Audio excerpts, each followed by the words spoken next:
bahwa di dalam pemberantasan tindak pidana korupsi sama sekali Presiden tidak akan memberi toleransi, ya, tidak akan memberi toleransi. Yang ketiga, kalaupun akan ada pengampunan, setelahnya akan diikuti dengan proses penegakan hukum yang sangat keras.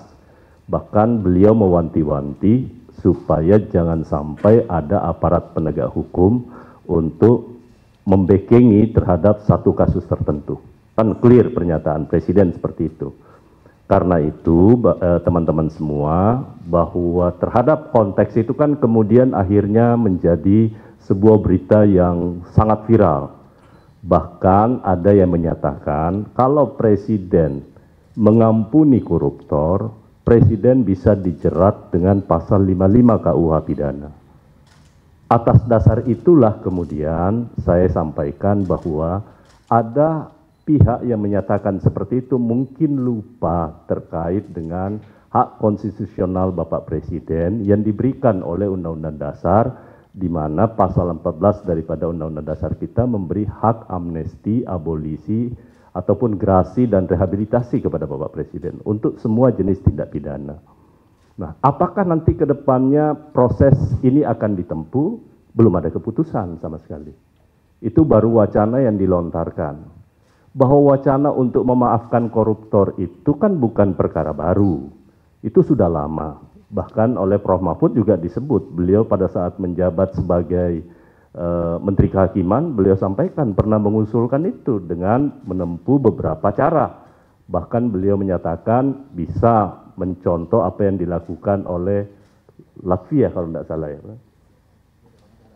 dan juga Afrika Selatan. Artinya waktu itu menurut Prof. Mahfud itu tidak ada yang berani. Nah karena itu teman-teman semua, saya ingin menyampaikan bahwa urusan amnesti ataupun pengampunan maksud saya, di dalam hukum pidana kita sudah mengenal itu dalam praktek ya. Satu, untuk tindak pidana korupsi kan sudah ada restoratif justice yang sudah diterapkan di beberapa aparat penegak hukum, tergantung jumlah kerugian negaranya. Karena kalau semuanya diterapkan, kalau kerugian negara hanya 50 juta, 100 juta, padahal biaya untuk penanganan perkaranya kan jauh lebih besar dibandingkan dengan korupsinya yang sedikit, itu satu. Nah, yang kedua yang ingin saya luruskan adalah menyangkut soal denda damai. Yang saya maksudkan itu adalah mengcompare, karena Undang-Undang Tindak Pidana Korupsi ataupun juga Undang-Undang Kejaksaan khusus kepada tindak pidana ekonomi, dua-duanya itu adalah tindak pidana yang merugikan keuangan negara, merugikan perekonomian negara. Karena itu ada ruangnya yang diberikan, dan ini bukan barang baru terkait dengan proses pengampunan, karena kita sudah pernah melakukan 2 kali tax amnesty. Kan negara memberi pengampunan. Kemudian di dalam Undang-Undang Cipta Kerja juga ada yang terkait namanya denda keterlanjuran untuk tindak pidana di bidang kehutanan yang itu dimungkinkan untuk dilakukan sebuah proses penyelesaian di luar pengadilan. Nah karena itu hanya compare bahwa ada aturan yang mengatur, tetapi bukan berarti Presiden akan menempuh itu, sama sekali tidak. Karena bukan domain Presiden kalau menyangkut soal denda damai tadi.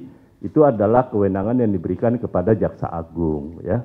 Tetapi sekali lagi untuk tindak pidana korupsi itu hanya sebagai pembanding bahwa ada aturan yang mengatur soal itu. Tetapi intinya teman-teman semua, bahwa keinginan kita memperbaiki Republik ini dari praktek tindak pidana korupsi kan sudah berlangsung begitu lama, sejak era reformasi. Tetapi sampai hari ini kemudian kita tidak bisa menyelesaikannya secara baik.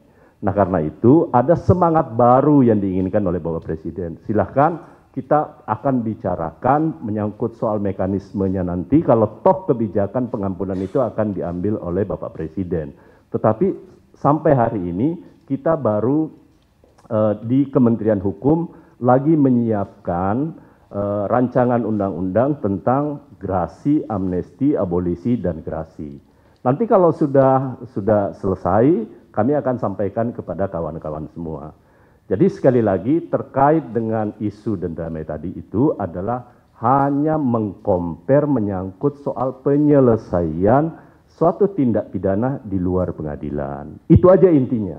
Kita punya contoh-contoh yang lain. Saya rasa itu yang perlu ingin saya sampaikan kepada teman-teman. Sekali lagi ini kalaupun nanti ada yang salah mengerti dengan apa yang saya ucapkan, ya saya menyatakan saya mohon maaf. Tetapi sekali lagi itu hanya contoh atau komparasi terhadap penyelesaian tindak pidana yang terkait dengan merugikan perekonomian negara di bidang tindak pidana ekonomi dengan tindak pidana korupsi. Saya rasa itu ya. Terima kasih. Assalamualaikum warahmatullahi wabarakatuh. Baik, terima kasih Pak Menteri atas penjelasannya. Saya kira rekan-rekan sudah clear tadi 2 poin yang ditahan 3 penanya untuk bertanya terkait penjelasan Pak Menteri barusan. Silahkan.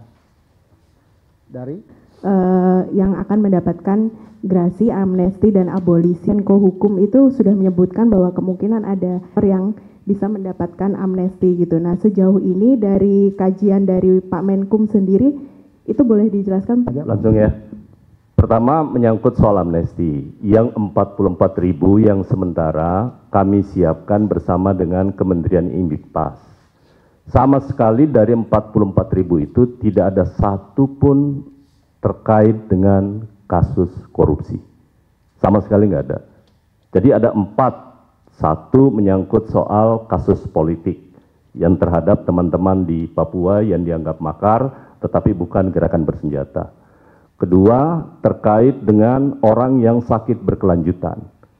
Mungkin karena dia mengalami gangguan jiwa ataupun juga karena ada gangguan penyakit yang agak sulit untuk dilakukan penanganan di lapas kita, terutama yang terkena HIV dan HIV/AIDS ya.